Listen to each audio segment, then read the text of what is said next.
Hi everyone, I'm Shelly from There's No Place Like Home at redheadmom8.wordpress.com. So I have shared multiple times in the past week that we've changed things up in our homeschool, and I'm finally getting to the video where I'm going to share with you what our new routine looks like.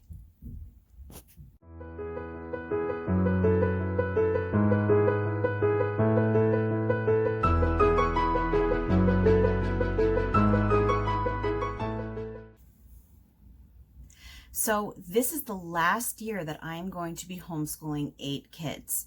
At one point I was homeschooling 10, and then I got down to 9, and now I'm down to 8, and then she will be graduating this year, and next year I will be down to 7. So I thought that I would share with you what my routine looks like right now, because it looks a bit different than what I've shared with you just a few months ago. So I'm going to just show you the resources that we use. I'm not going to do like a really thorough glimpse into the resources simply because we don't want this video to be an hour long. And I do have other videos where I have flip throughs of what they look like. So I'll leave those links in the description box. But I just want to tell you what order we do things in, how I manage it with so many different kids, and I'm hoping that it's helpful for you. So first of all, I'm just going to get my 18-year-old right out of the way. She is a senior this year. She's 18 years old. She's got a part-time job. So what she is doing is completely independent. I'm at the point right now where the only thing that I need to help her with at all is still with her CTC math. Not always because she needs my help, but just because she likes me to be sitting there with her while she watches the videos and while she does it, just in case she has questions, which is really what all of my kids do. So I only need to help her with that, with the CTC math. Everything else she's doing independently, which at this point in time, she is usually reading some sort of historical fiction novel. She does a lot of notebooking. She has a lot of different interests. She at one point was studying what causes dreams, not dream interpretation, but what the actual process is, the neurological process that causes dreams. She was looking into that. She's been looking into medicinal medicine. For the longest time, she was studying ancient Egypt because at one point she was considering becoming an Egyptologist. So a lot of the interests that she have run deep, and she loves to do notebooking, so she spends a lot of time doing that. She also uses dailygrams for grammar, and I'm so hands-off with her this year that I actually have to think. And she's been doing Italian with Duolingo. But really, I can't even add her on to our routine this year because other than math, I really am not doing anything with her other than just telling her, hey, don't forget to do your work. She even knows what she has to do every day. So she is like really easy peasy. I'm really only hands-on with 7 of them. Only. So this is what our day looks like. At 9:30 every morning, my kids and I used to straighten up together because I don't like to homeschool when it's like really cluttered or when there's messes everywhere because I can't concentrate. So we used to straighten up together at 9:30 and then we would start at 10. But what I've actually started doing in about the past 2 weeks is I have put together a morning basket of materials for my kids. Now I have to say that my kids, the 7 kids that I'm referring to, are in 1st grade, 3rd grade, 4th grade, 6th grade, 7th grade, 8th grade, and 10th grade. So yeah. Our morning basket is from 1st grade through 10th grade. And at 9:30, instead of having my kids help me out with straightening, I've taken that task completely to myself now. And what my kids do is they pull their materials out of the morning basket and begin working on that at 9:30. The things that are in their morning basket are all things that I know my kids can do independently. You know, and the reason that I decided to do the morning basket was just because my kids were already waking up before I was and going into their work, you know, a lot of times before I was even awake because they just like to get things done. So they would always pull out those things that they knew how to do without me, and they would get an early start. So what I did was I integrated that into a morning basket, and I also got them some new resources that I'm also aware that they can do on their own. So some of the things that they have in their morning basket that, again, they start at 9:30, and this is completely without my help. From 6 years old to 15 years old, they are all doing these things on their own. First of all, they're silent reading books. Now, my 6-year-old, I have to say, she does not have a silent reading book in our morning basket because she is not yet reading independently yet. She's she's really, really progressing, and she's able to read some picture books, like some Dr. Seuss books and everything. But I'm still working on Teach Your Child to Read in 100 Easy Lessons with her, which is done later on in the day. So my 6-year-old does not have a silent reading book, but everyone else does. So their silent reading book is in our morning basket. Another thing that is in our morning basket, we just started doing German again. We did it a couple years ago. We're picking back up because my kids requested it. It's just a little German coloring book. My kids only do this twice a week in their morning basket. So usually what I will do is on the whiteboard, when I write down what they have to do, I'll write morning basket. And if they don't have to do this that day, I'll just write no German. And that way they know that they don't have to color in the coloring book for that day. Another thing that they all have in the morning basket is either cursive or printing. So my teens are working through this cursive book right here, and I did share this in one of my more recent videos, so I'm not going to really give you a close look at it right now. Again, I'll leave the link in the description box, but this cursive resource is specifically for teens. Now that would be my 14 and 15-year-olds. So my 8, 10, 11, and 12-year-olds, oops, that's not it. They have a different cursive book, which, you know, is just a little bit easier, a little bit better for beginners, but it is also a great resource, and that is what they do for their cursive.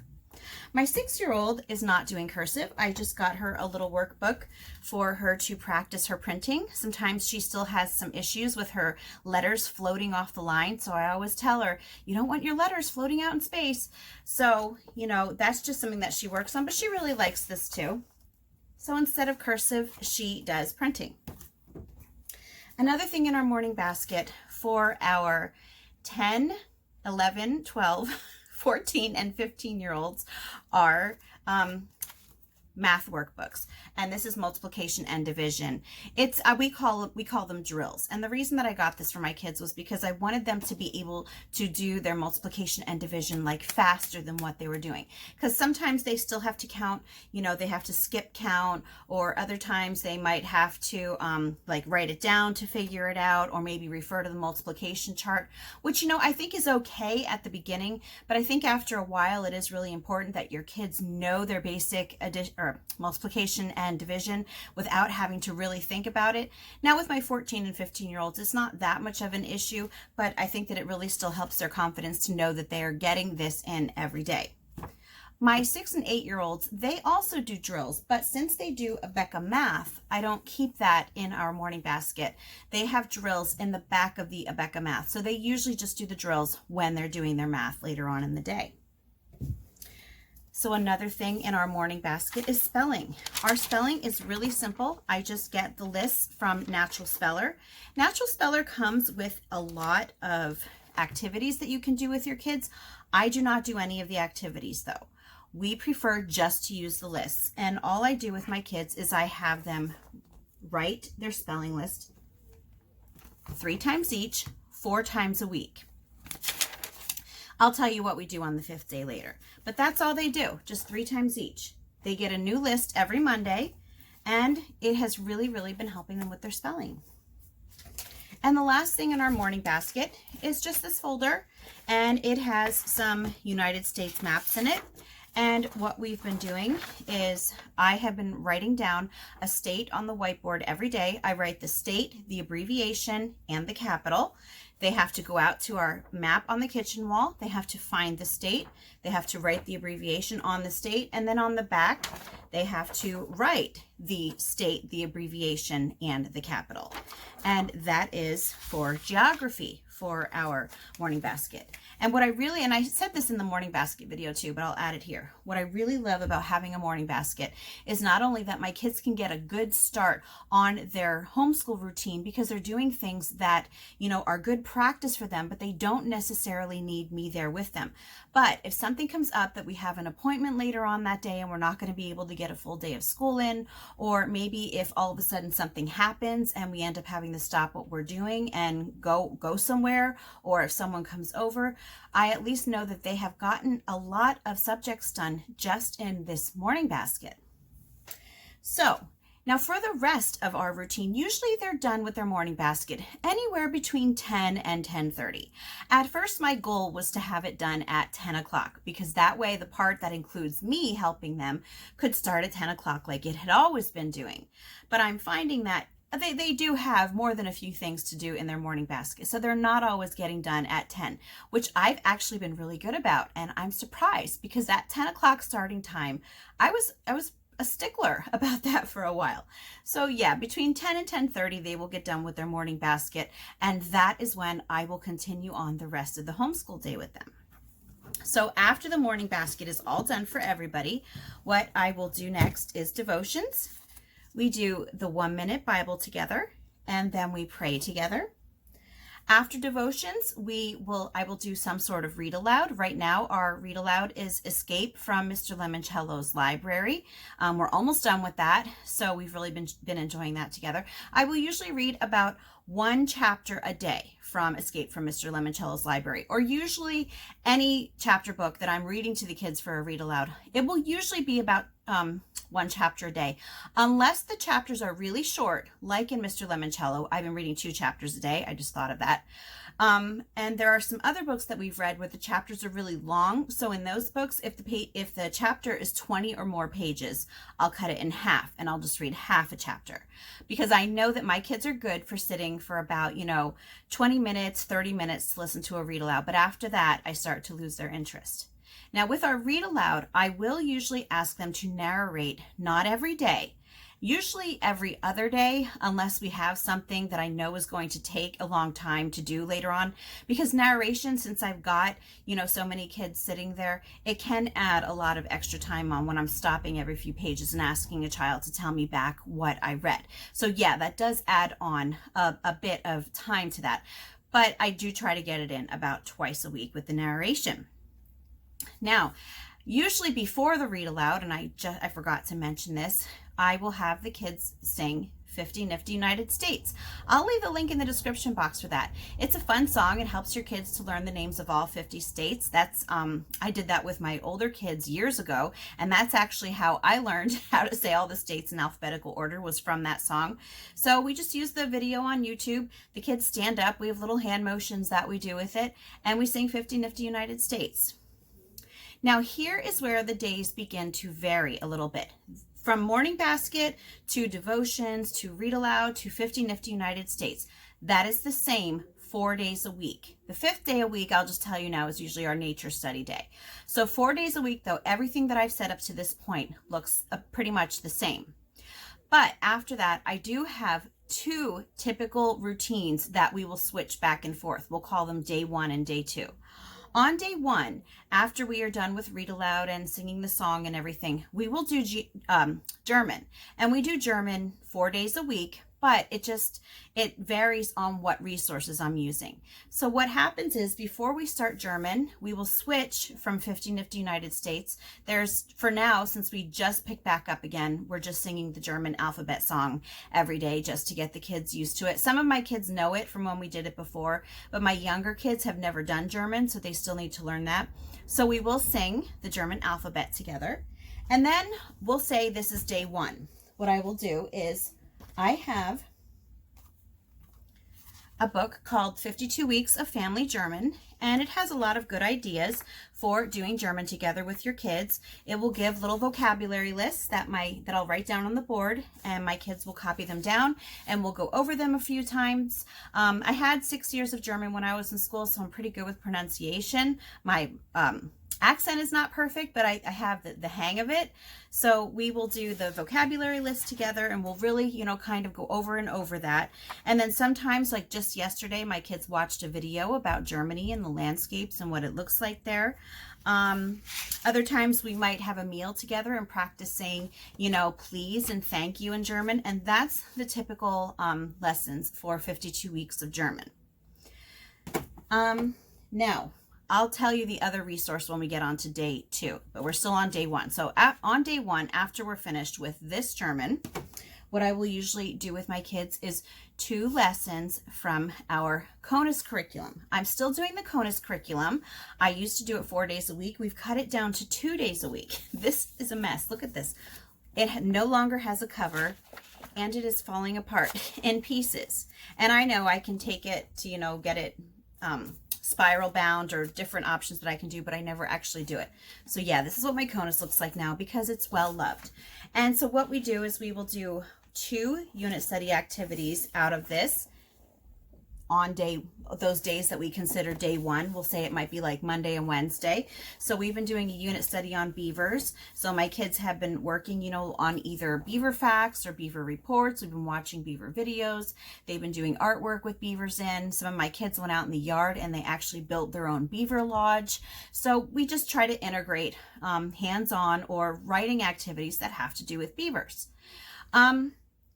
Now, after we do those 2 unit study activities, that is when we will move over to our language arts and math. Math for my 10, 11, 12, 14, and 15-year-old, we use CTC Math. For my 6 and 8-year-olds, I use Abeka.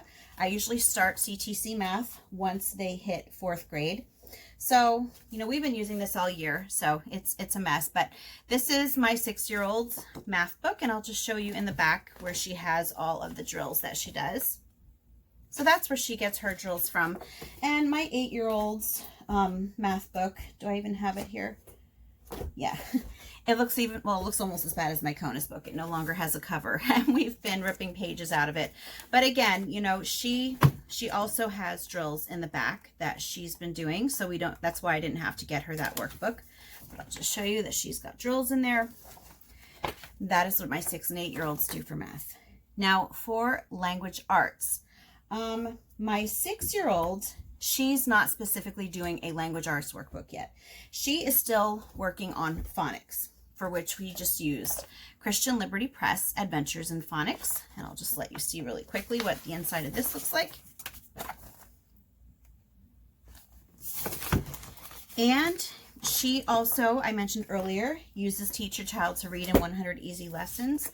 She is now my 4th child that is learning how to read with this. So yeah, it has successfully taught 3. I can even count Kenzie as the 4th one because she's reading pretty well with it. I hardly even have to do anything with her. She just hops right in and starts reading when I open up the book.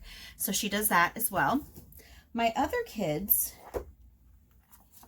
have been doing these Harcourt language arts workbooks. Now, for the longest time, we were doing dailygrams. But some of my older kids started asking me if they could have more language arts practice. They like dailygrams. They like that dailygrams only takes 5 or 10 minutes. But especially my 14-year-old daughter, she wanted to have more practice on certain things.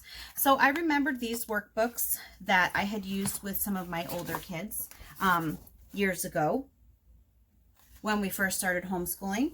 And so I just picked these up.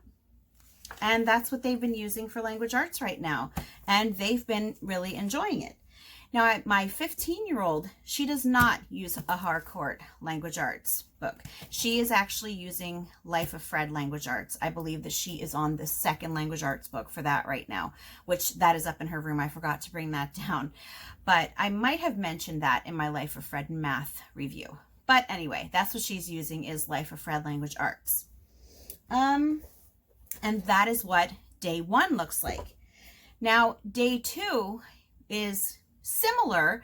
It will start out with the morning basket, and it will start out with the Bible devotions and read aloud and singing 50 Nifty United States and singing the German alphabet song. But on day 2, our German resource is actually a German workbook that I've been doing with my kids. And the day that they use this workbook, that is the day that they will do the little German coloring book in their morning basket. Remember I said they only do that coloring book twice a week? It's on the days that they use this. So this is our resource on day 2 for German. After that, instead of doing our unit study activities, I actually got my kids fun schooling journals. The reason that I got them fun schooling journals is because my 14 and 15-year-olds have been using them since right before Christmas, and they love them. And so I figured, you know what, we really need a change.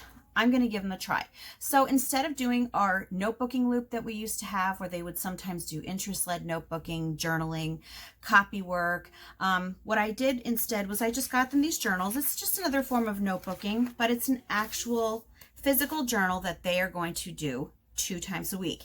And I only have them do 2 pages a day when they do them. They just do 2 pages out of it. It recommends you to do more than that.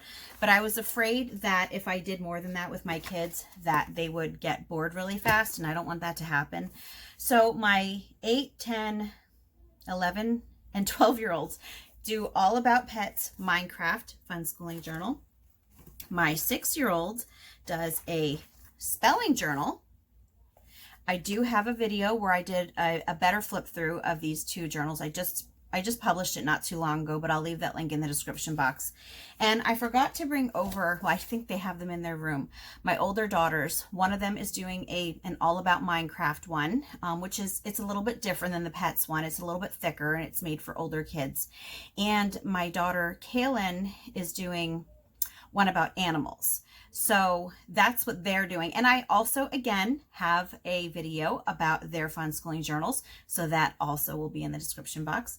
And then so after they do 2 pages of their fun schooling journal, we just move right back into that same routine of the kids doing language arts and them doing math. Now, the unit study activity and the read-alouds and all the things that I've been talking about are all done together as a family. You can even call it family schooling, family style schooling, whatever you want to call it, except for language arts and math. Language arts and math is typically done one-on-one with me unless they don't need my help. A lot of times they just like me to sit there just because it gives them confidence, but that's really the only time that I will sit down one-on-one with them is for language arts and math, and also for Kenzie when the reading is included in language arts. So yeah, so you can include that too. Now on the days for our unit study, when we have language arts involved in our unit study, for example, if they are writing a report that day for the unit study, I will not have them do language arts in their workbook that day because they're already covering language arts in the unit study. The same thing goes with math. If they are ever doing an activity in our unit study that involves math, they will not do their math for that day in CTC Math or Rebecca, whichever one they do.